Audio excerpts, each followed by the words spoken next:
शेतकरी तो छोटे ग्राहक असा हे बघितलं. मार्केट पडलंय याचा अर्थ शेतकऱ्याच्या मालाचा बाजारभाव कमी झालेला नाहीये.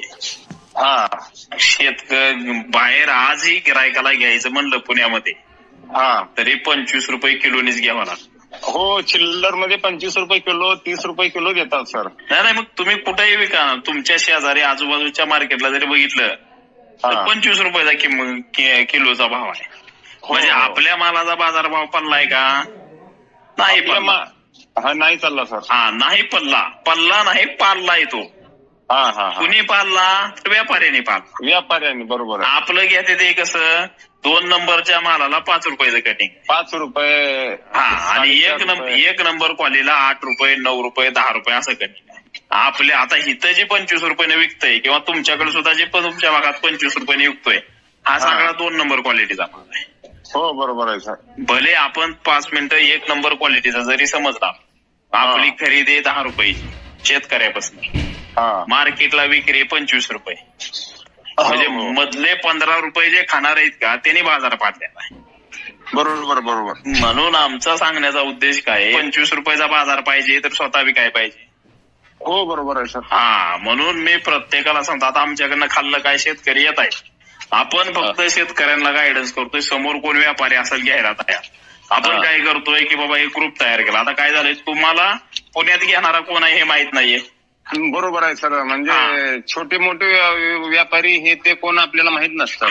आणि व्यापाऱ्यांची बी अडचण काय माहित आहे का, त्याला कुठल्या शेतकऱ्याकडे माल ही व्यापाऱ्याला माहित नाही. व्यापाऱ्याला माहित नसतं. आता हातगाडीवाल्यांना मी बऱ्याच, त्यांची अडचण काय ती म्हणते आम्ही घ्यायला तयार आहे, आम्हाला कुणाकडे आहे ती माहित नाहीये आणि आणाय कसं जाऊ म्हणते. मग आपल्याला जर का तुम्हाला तिथं 10 रुपये कटिंग चाललंय, तुम्हाला जर 11 रुपये 12 रुपयाचा हमी भाव मिळाला आणि इथं गिराईक फिक्स झालं, तुम्ही त्याला 12 रुपयाने पण आणून द्याल.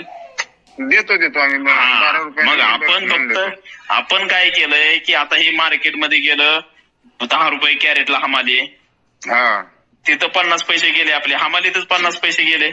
बरोबर. आडत्याचं 10% कमिशन आहे. कॅरेटला 300 रुपये कॅरेटने विकलं तर आडत्याचे 30 रुपये गेले. आडत्याचे 30 रुपये, हमालीचे 10 रुपये 40 रुपये गेले. वाहतूक 30-40 रुपये, किलोला 3 रुपये म्हणतंय वाहतूक. 60 रुपये वाहतुकीत गेले. मग ते 40 आणि हे 60 किती झाले, 100 रुपये गेले. 100 रुपये झाले. मग आपल्या हातात काय राहतंय, कॅरेटला 200 रुपये राहते ना. बरोबर. मग आपल्या हातात जर कॅरेटला 200 रुपये येते आणि जेव्हा 300 रुपयाला कॅरेट विकावं तेव्हा 15 रुपयाचा बाजारभाव लागावा लागतोय. मग आपलं कलिंगड जर 15 रुपयाने विकलं तर आपल्या हातात किती येते, 200 रुपये येते. 100 रुपये खर्च, म्हणजे आपला माल विकतोय कितीनं, 10 रुपयानं. 10 रुपये आपल्या हातात लागते ना. मग आणि त्या जो कुणी हातगाडीवाला विकणारा घेणार आहे त्याला 300 रुपयाने कॅरेट घ्यावं लागतंय, मी 15 रुपयाने घ्यावं लागतंय. आणि त्याला परत काय करावं लागतंय की रात्री पहाटे उठून मार्केटला जावं लागतंय आणायला. बरोबर आहे. परत त्याच्या काय मार्केट घरापाशी नाही, त्याला 10-5 किलोमीटर कुठं तर न्यावं लागतंय, आणावं लागतंय. आणायला न्यायला त्याला बरंच खर्च होतो. त्याला काय पडतंय, ते 15 रुपयाचा माल त्याला 17-18 रुपयाला पडतोय. म्हणून ते 25 न विकतंय. बरोबर आहे. आणि आपलं काय होतंय, 15 रुपयाने विकून आपल्याला 10 रुपये पडतंय का, तर ते आडत हमाली खाऊन घेतय.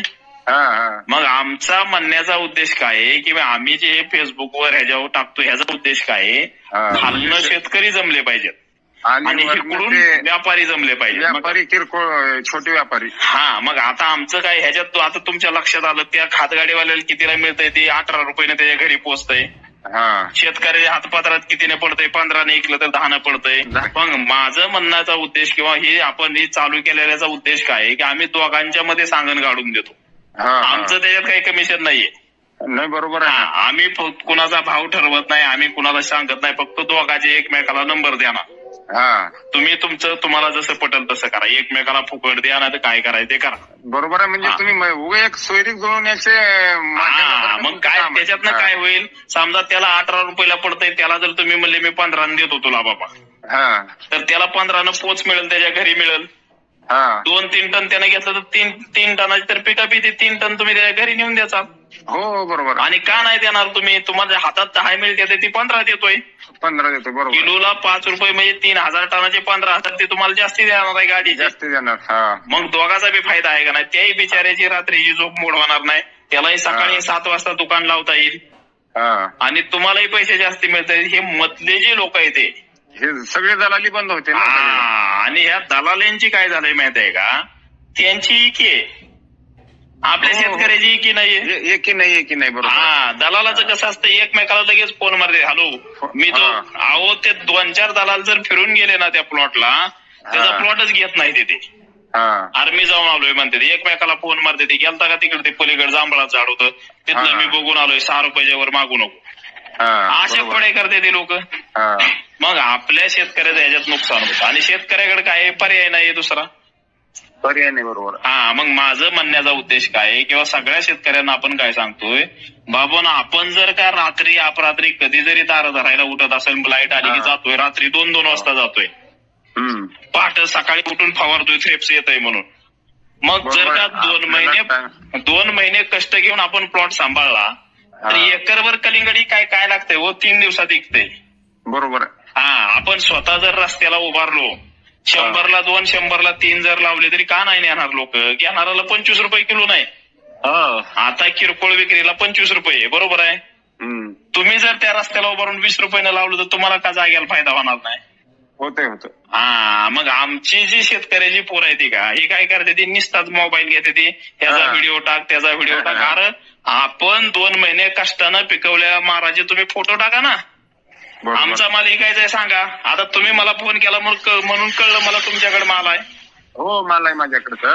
मग ह्याच्या आधी जर तुम्ही तुमच्या मालाचं, शेतकऱ्यांनी आता काय माहित आहे का, आता शेतकऱ्यांनी स्वतः मार्केटिंग करायचं, स्वतः विकायचे दिवस आहे ते. आपल्याला कुणी पैसे आणून देणार नाही ते. आणि आतापर्यंत शेतकऱ्याला काय झालंय माहित आहे का, पिकवायचं कसं ही सांगणारीच लय झाली ती. लय झाले तर पण विकायचं कुठं आणि विकायचं कसं ही कोणी सांगत नाही.